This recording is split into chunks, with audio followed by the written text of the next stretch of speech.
Hi, this is Dale O'Shields, pastor of Church of the Redeemer in Gaithersburg, Maryland. Thank you for joining me for our devotional time today. I'm going to draw your attention to the Old Testament book of Genesis as we're talking this week about the way we think, specifically regarding our belief system.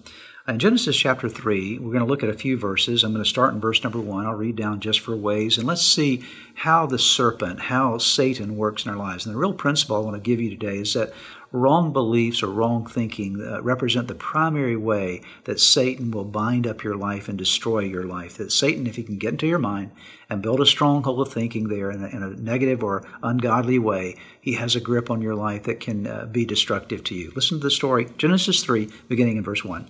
Now the serpent was more crafty than any of the wild animals the Lord God had made.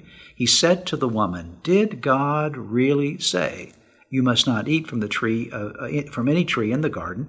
The woman said to the serpent, We may eat fruit from the trees in the garden, but God did say, 'You must not eat fruit from the tree that is in the middle of the garden, and you must not touch it, or you will die.' 'You will not certainly die,' the serpent said to the woman, 'for God knows that when you eat from it, your eyes will be opened, and you will be like God, knowing good and evil.'"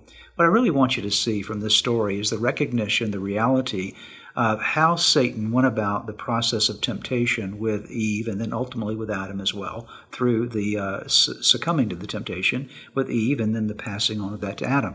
What happened was this. God had given Adam and Eve a commandment. He said, "Don't eat of the tree of the knowledge of good and evil." There's one tree in the garden. I'm just saying, don't eat of that tree. The day you eat of it, you've made a choice to disobey me. And the reason that God placed that tree in the garden was to give humanity, to give Adam and Eve the understanding of the power of their will, the power of choice, that God did not force them to love him. They had to choose daily to love him by obeying his command, by staying away from that tree. And God said, the day you'll eat of it, it's going to produce death in you. Satan comes along and really, in a crafty way, begins to attack Eve and her mind, and of course Adam as well. And the attack was upon thinking, did God really say? God didn't really mean what he said, or you've misunderstood what God said. And so there's this questioning of belief and this changing of thoughts that went on in Eve first before she ate of the tree of the knowledge of good and evil. And that's how Satan will work in all of our lives. He comes and begins to play around with our thinking. He poses a thought that first of all doesn't sound so bad. Well, did God really say that?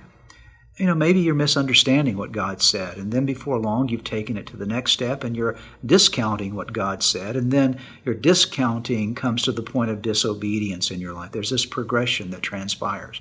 And so it all happens in your thinking. It all happens in your mind. So let me encourage you, be on guard, watch out, because your mind is a battlefield.